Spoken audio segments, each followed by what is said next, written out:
you can come with him if you'd like. So I've given a lot of thought to this case, reviewed the PSI very carefully, considered all the evidence presented at trial. And let me just tell you right up front, I do not believe a youthful offender sentence is appropriate in this case. I'm not going to impose one.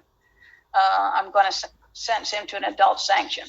So then my next question to me, after determining that a youthful offender sentence is not appropriate in this case, of what an appropriate sentence is. I do think a 20-year sentence is excessive, and I'm not going to impose a 20-year sentence in prison.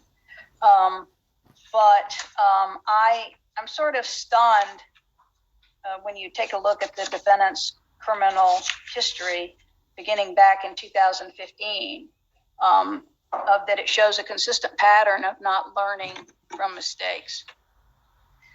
2015, he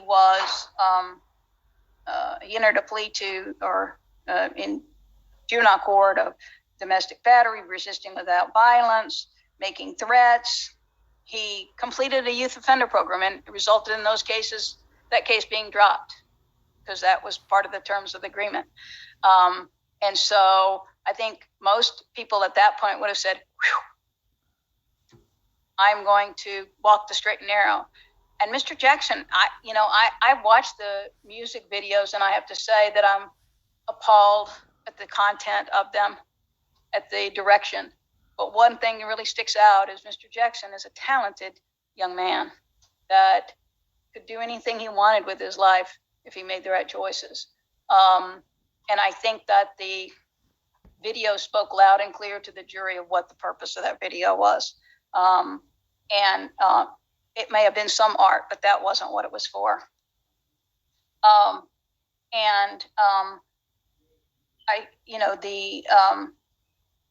don't find Mr. Jackson's assertion that he's not a member of the Young and Ruthless credible. I find that he is not credible when he makes that assertion. And not only that, but I think it's very clear what a charismatic leader he is in the Young and the Ruthless. When people look up to someone who commits crimes, that's a shame, I think. So then we move on from him getting these charges dropped after he's in a plea of guilty to them.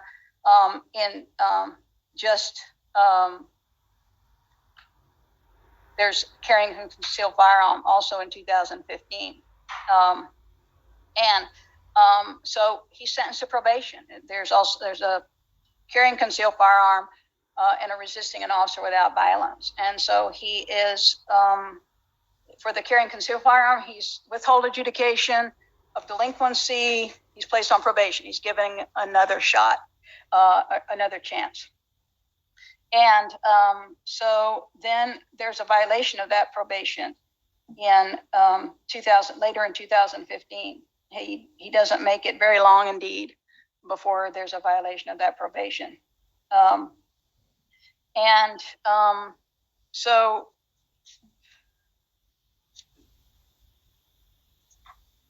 then in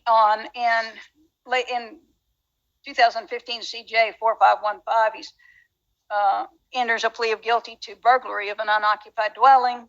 He's adjudicated delinquent. He's put on probation after he's committed to a non-secure residential, and he violates that probation again.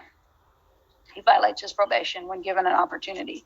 In a 2016 case, another burglary of a structure or conveyance, resisting without violence was null pros, and loitering and prowling was null pros.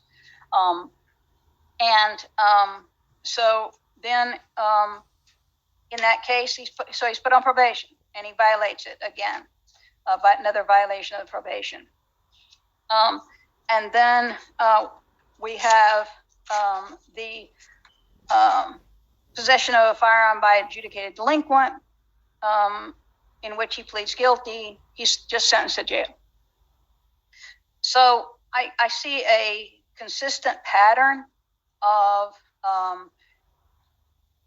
violating the law. He's driving with no valid driver's license, and while that may be considered minor, one might think that driving without no valid driver's license is minor.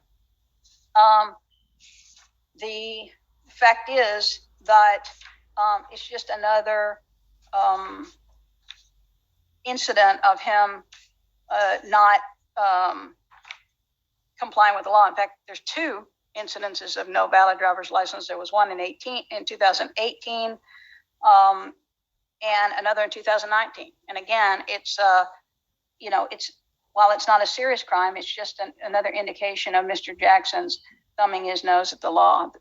And so my concern is that this is now the third firearms offense for which you've been held responsible.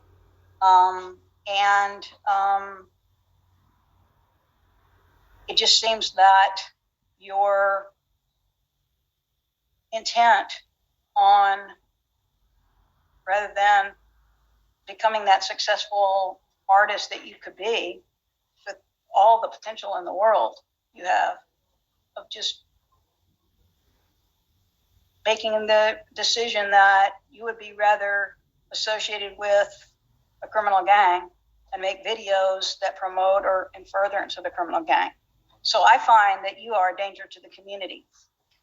And I find that the only way to protect the community from you is to put you in prison. But I'm not going to put you in prison for 20 years. I'm going to put you in prison for 10. So I'm going to adjudicate you guilty, sentence you to 10 years in the Florida Department of Corrections, to be followed by 5 years of probation. And during that period of probation, you'll not associate with any criminal gang members. And you are going to complete the Authentic Manhood program. I'll give you credit for 739 days. And court cost in the amount of, I'll tell you what, I'm going to waive your court costs.